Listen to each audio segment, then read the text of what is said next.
So much is about to change that we need to stop and take stock of life on the streets of Philadelphia in the early 1800s. It's crowded and full of lots of different people trying to make a living. The streets offer opportunities, but are also places of great danger in an unequal society. In this densely settled city, the streets are conduits for communication.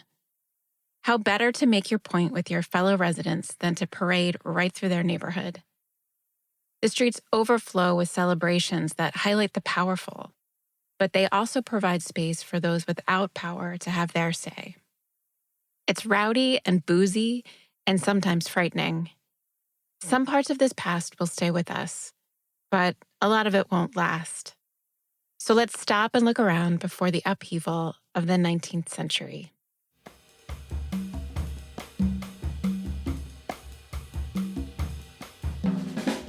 This is Found in Philadelphia, a podcast dedicated to telling the stories of Philadelphia's past so that we can better understand the present.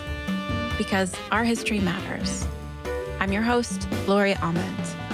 With each episode, I hope that you'll learn something new, see things a little differently, and be inspired to go discover some of this history for yourself, right here in the city of brotherly love. This is the fourth episode in a series about the history of Philadelphia from the streets. So much is going on in the early part of the 19th century. This episode will set the stage for understanding all of the big changes that are about to happen in the coming episodes. But before we dig into the 1800s, I wanted to tell you about an upcoming event where we can explore some of Philly's history together in person. The Found in Philadelphia podcast and Beyond the Bell tours will be co-hosting a walking tour together. It'll be on July 21st at 6:30 p.m., and we'll meet up near Independence Hall. You can get your tickets at beyondthebelltours.com. Just click on the Book Yours Today link and then navigate to July 21st. There you'll find a link to our Found in Philadelphia Badass Women's History Tour. I'll drop a link in the show notes. And if you're interested in future tours, please let me know. You can contact me through the About page on the Found in Philadelphia website.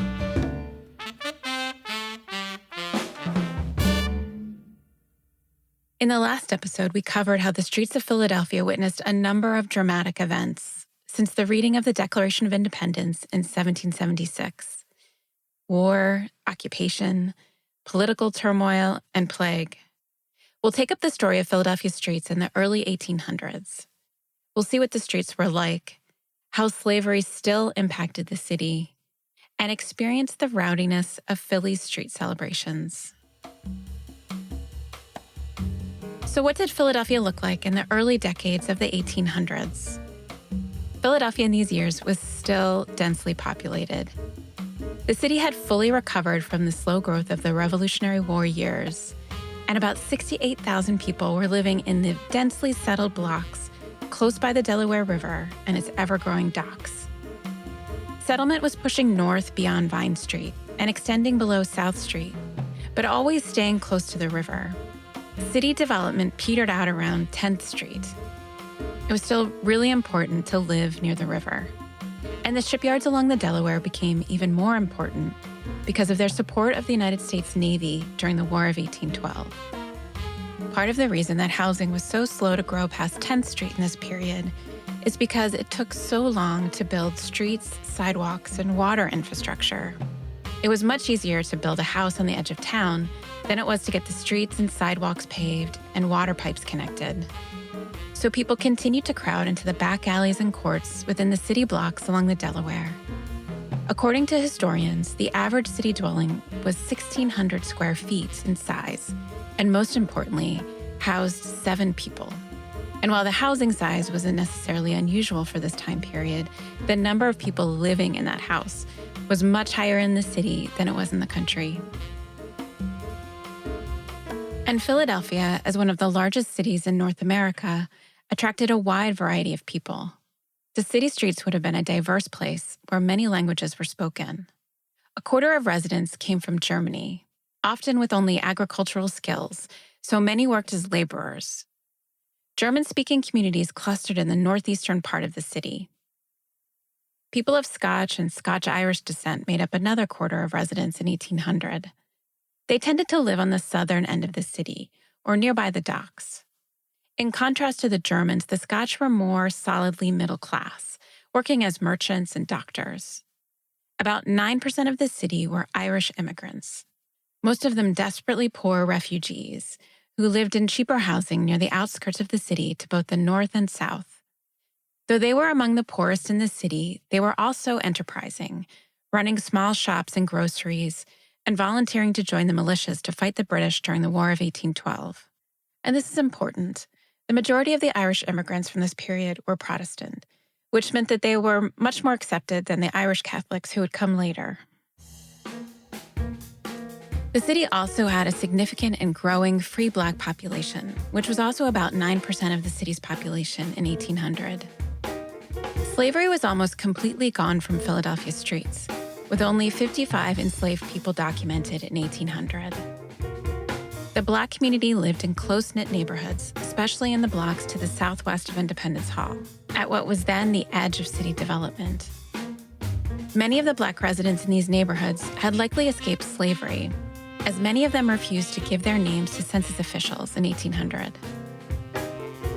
With more paved streets and cleaner sources of water, Philadelphia was beginning to be a healthier city with robust birth rates for wealthier white residents. But Philly's poor and Black populations still had high death rates, especially among infants and children.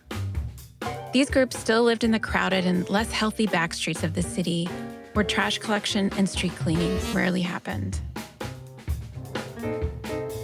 To give us a sense of the streets in this early period, here's Michael Kahn, urban studies professor at Stanford University. So the streets were used for many purposes, and I think that's one of the important things for us to grasp, that it may be hard to think of now when we look out in the street today. You could still see, I guess, a lot of things happening, but so many of our streets have been given over to traffic.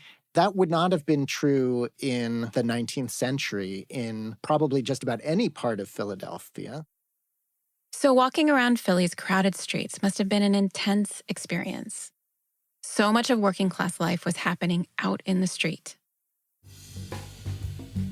Lower income people, for one thing, have less access to indoor space. They tend to live in smaller dwellings, and there's less space for them to carry on their lives indoors. So poor people have to go outside to get water. They have to go outside to use the bathroom in many cases. And they have to go outside if they want any privacy or chance to be apart from their, immediate household residents. And so I would say you would tend to see this kind of public life being more common in a lower income neighborhood. But I will say that the wealthy have their own kind of public life as well and their own uses of the streets. And in the early Republic period, for example, there was a tradition of the promenade, which was this very ritualized upper-class walking in public space where you would, there was a kind of acknowledged time of day and place where people would come out to see and be seen. And they would kind of say these very courteous, kind of ritualized greetings to each other and observe what each other were wearing and so forth. And it was this very high society form of use of public space that in many ways echoes some of the more working class uses of the street. So there definitely are differences in the ways people use public space, but the public space of the street is important for almost anybody in a place like Philadelphia throughout the 19th century. So the streets of Philadelphia in the 1800s overflowed with working class life. But the streets were an incredibly important public space for people of all classes. It was a primary place of exchange, but not just social exchange. There was a huge amount of business happening there too. A children's book from 1810 provides us a guide to the many street sellers to be found in Philadelphia. The book's tone is pretty condescending, but the descriptions and illustrations paint a picture of Philly streets as loud and lively places where the poorest residents worked hard to make a living. The book describes young women and girls, both Black and white, selling strawberries, cherries, and peaches, sometimes from baskets they carried on their heads. Men with wheelbarrows selling citrus fruit and pineapples from the West Indies, or oysters and clams from the Delaware, or as far away as New York, ready to be slit open and eaten raw in the street. Carts with musk and watermelons from New Jersey. A Black woman has set up her huge soup pot on the street to sell smoking hot pepper pot stew, an African dish brought to Philly by way of the Caribbean. Young Black girls offering baked pears or hot corn, boiled in its husk. Young boys selling rusk cakes, a crunchy, twice-baked cake, kind of like a biscotti, a horse-drawn bread wagon, and another for milk. A knife grinder with a portable, foot-driven grinding wheel that could be picked up and moved like a wheelbarrow. A man carrying a long board of plaster cast images on his head, which seems ill-advised. There were also the most pitied poor laborers. A poor white match girl, clearly shown barefoot and in torn skirts, and a Black chimney sweep with his assistants, 2 very young boys covered in soot. The children's book is trying to teach the virtue of being industrious, but it exposes the dark inequality on Philly streets, especially for these young Black chimney sweeps. Philadelphia offered both opportunity and risk for the Black community, who increasingly found refuge in the city through the 1820s. Philadelphia, as the largest city in Pennsylvania, occupied a unique space in the early Republic, both legally and geographically. Pennsylvania was the first state to abolish slavery through gradual emancipation, and Philadelphia was the closest free city to the South. It offered relative freedom to enslaved people and a well-established free Black community. But in very close proximity, the economies of Delaware and Maryland continued to be fueled by slave labor. This proximity would make life even more difficult for Black Philadelphians after 1808, when both the U.S. and Great Britain banned the transatlantic trade in kidnapped and enslaved Africans.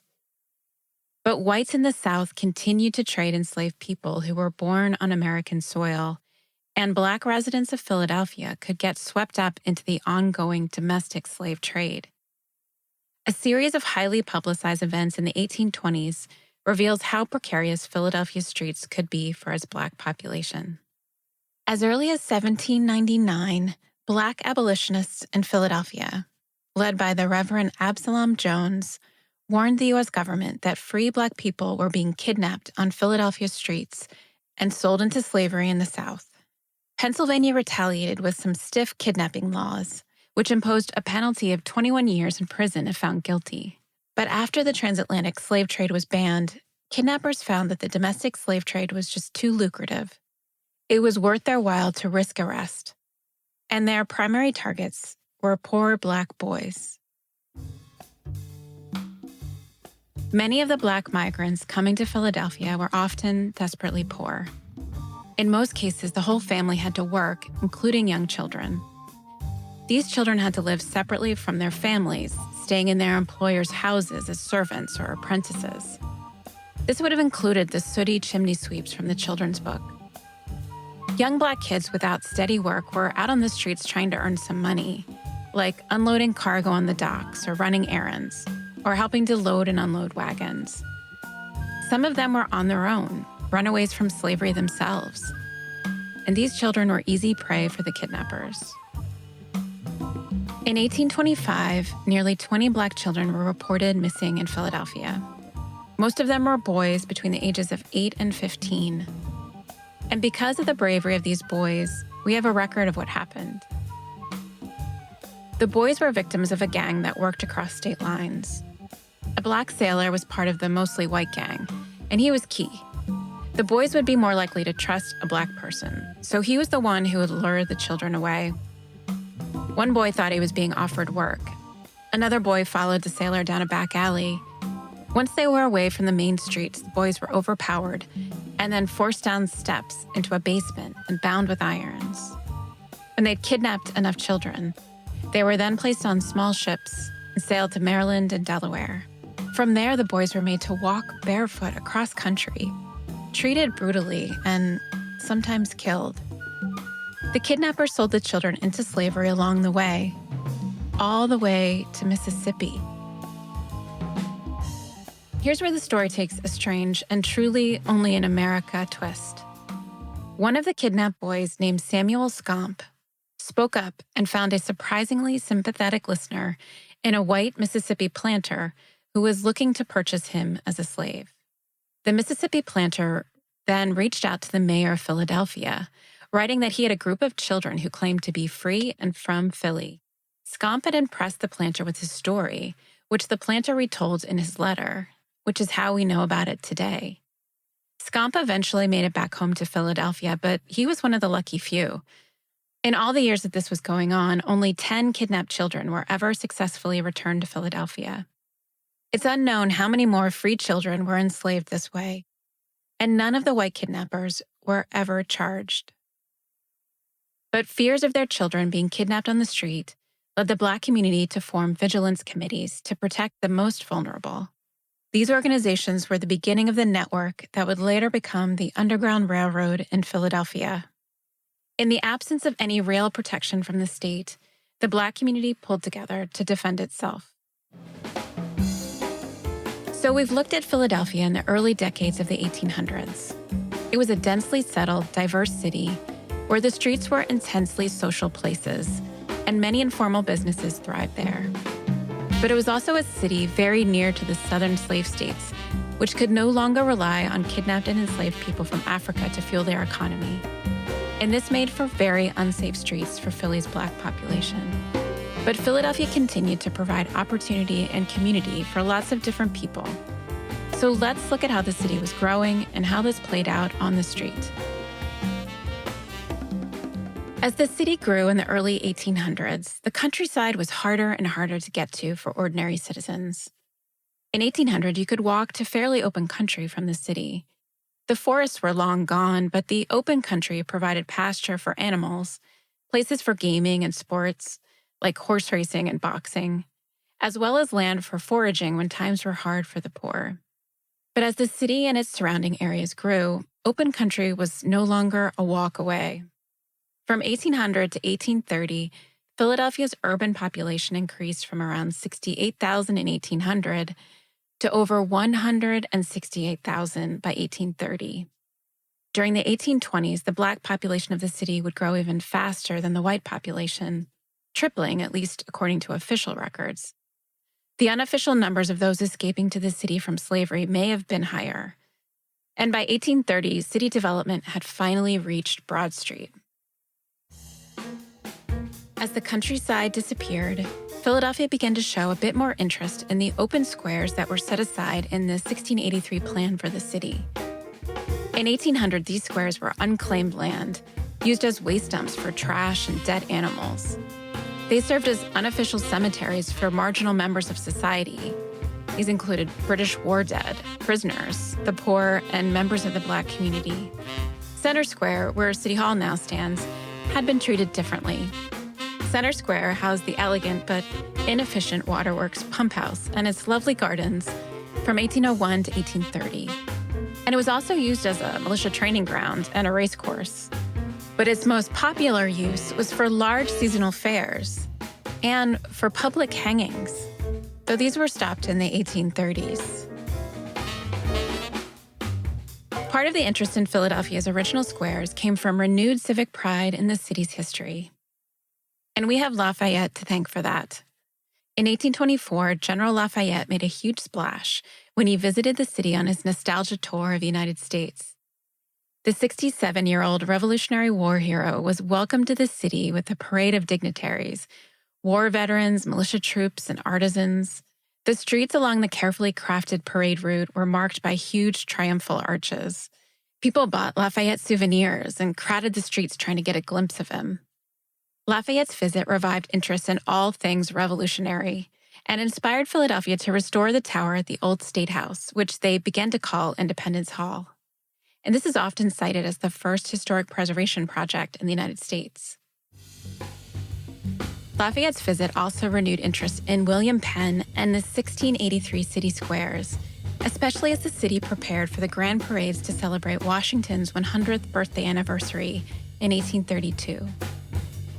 The squares were given formal new names. Northeast Square became Franklin Square. Southeast Square was, of course, Washington Square. Southwest Square was named Rittenhouse Square after revolutionary scientist David Rittenhouse. And Northwest Square was dubbed Logan Square, now called Logan Circle, which was named after James Logan, once secretary to William Penn, but later part of the fraudulent walking purchase, which cheated the weakened Lenape out of their land. It was the easternmost squares, Franklin and Washington, which were the first to be landscaped with trees and formal walks. These green spaces became a place to get away from the bustle and dust of the city streets, under the shade of the trees, now that open country was far away. The streets of Philadelphia in the early Republic remained powerful public spaces. While newspapers were always important, events that took place in the street remained critical for communication. Both official and unofficial takeovers of the street were a type of theater that displayed a group's power, but taking over the street also influenced power relations between different groups. The street was a place to have your say, but also to put other groups in their place. Philadelphia streets held two types of events. They can be roughly described as those that were respectable and those that were rowdy. But both types of street events were for the almost exclusive participation of white men. Respectable street theater was organized predominantly by wealthy white men in positions of power. The Grand Parade for Lafayette was typical of these types of displays. These grand civic spectacles established proper standards for public behavior and dress. Men of rank in society processed down the streets in orderly formation. The most important in carriages or on horseback, and the less important on foot, each one in his proper place. This was a way for those in power to put that power on display. But despite being founded by Quakers, Philadelphia has always had rowdier street events, borrowing and mixing together traditions that generally turned society on its head.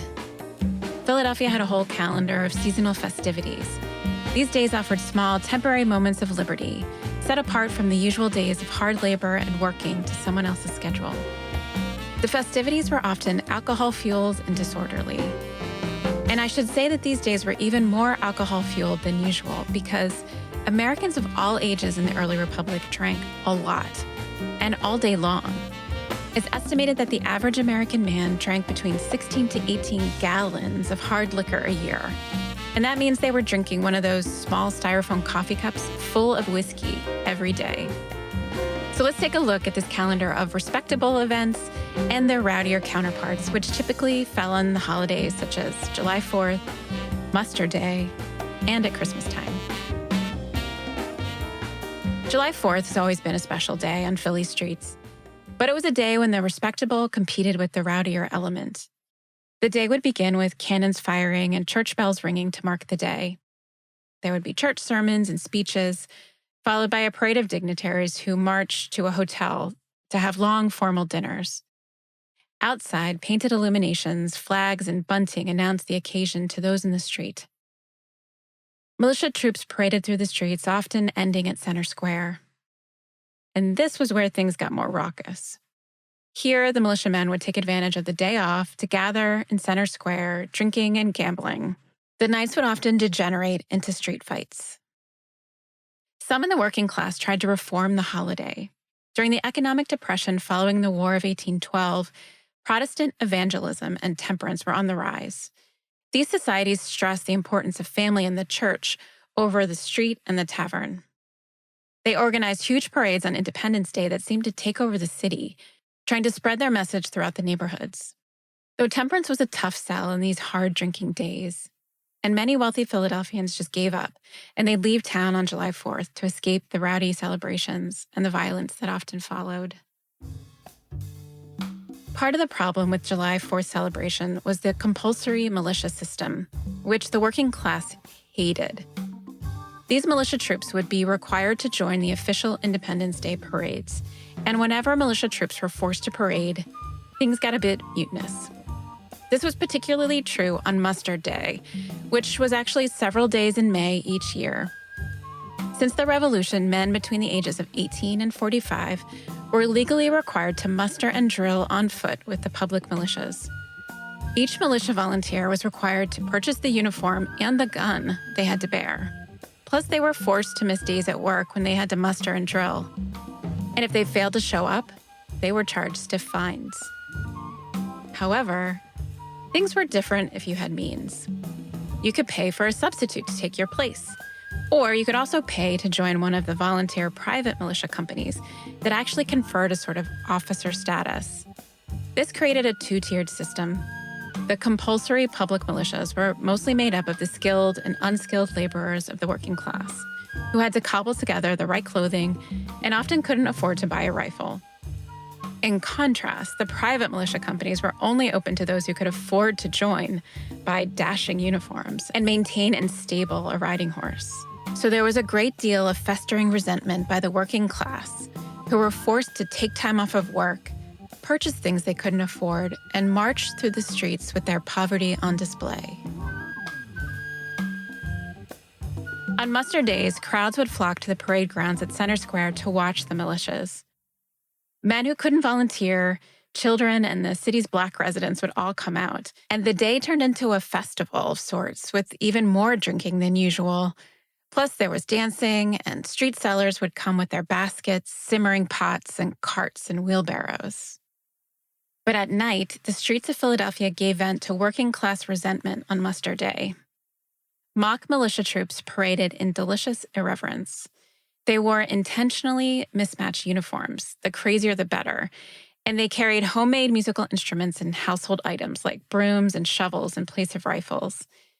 Their appearance made fun of the upper class's fancy militia uniforms, but also just mocked the whole militia system, while also poking fun at themselves and the working class's poor showing on muster day. Philadelphia's mock militias were incredibly popular and reported widely in the national press.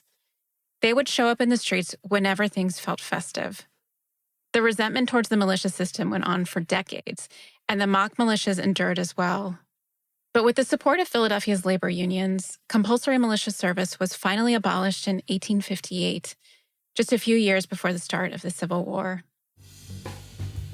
Something that's important to think about in this calendar of festivities was that work in these early decades of the 1800s revolved around water. Early industries were driven by water power. Goods moved across the region along the rivers, and then were shipped out to the world from the docks on the Delaware River. Canals were being constructed to improve river navigation, with the Manayunk Canal opening in 1818. And this reliance on water meant that work fluctuated by the season. Work stopped in colder months when the streams and rivers froze, and the Delaware still froze back then. And workers went without pay when things froze. But it also meant that their time was their own in these months. While life was precarious for these workers, especially during the lean winter months, they were able to be somewhat more independent, with more control over their time. And all of this kicked things up a notch at Christmas time. Christmas time became a perfect storm of disorder in Philadelphia's streets. Especially after the 1830s, the city was full of a diverse mix of people who brought their own traditions. Folk traditions from Europe and Africa had similar elements of masking, dancing, street music, and plays, processing from house to house and demanding food and drink. These included bell-snickle traditions from Germany, mumming from Britain, and its Afro-Caribbean reinterpretations. And these traditions all met and got mixed up together, along with the popular anti-militia parades in Philadelphia at Christmas time. Many people were free from work, but they also had to go without pay. So the mix of festivity and economic desperation filled the streets with working-class men, some who were out to celebrate during their time off, others were forced to beg, and some who were determined to get drunk and create havoc.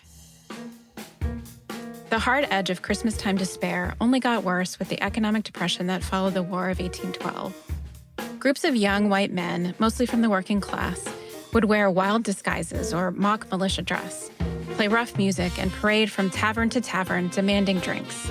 Some groups were just out for a good time, by sowing a bit of disorder. They would take their rowdy behavior to the respectable streets at the center of the city, strutting down Chestnut Street, making noise, sometimes shooting guns in the air, while the upper classes were shopping and going to the theater. They were making a point of taking over the wealthier parts of town where they weren't welcome, and behaving wildly in contrast with the rules of respectable society. But too often, the winter nights would turn into street brawls and lead to racial violence as they turned on the city's most vulnerable. But this working-class, Christmas-time revelry would continue to grow and evolve and eventually transform into Philly's modern-day mummer tradition. We've looked at the rhythm of street theater and seasonal work in Philadelphia during the early 1800s. We've seen how the working class were using official celebrations to mock respectable society and its unfair traditions. In a small, densely settled, walkable city, the street was where Philadelphians communicated with each other and took back power. All of this would become increasingly important during the technological and social changes that were about to happen. And we'll talk about that next time. Thank you for listening to the Found in Philadelphia podcast. If you're enjoying this series, please drop me a review and share the podcast with a friend. And please check out the podcast website to learn more, see some period images, and find a list of my sources. This podcast was researched, written, hosted, recorded, and edited by me, Lori Ament, so all mistakes are mine. Cyril Tayandi is the amazing audio engineer and head of Drexel University's Mad Dragon Recording Studios.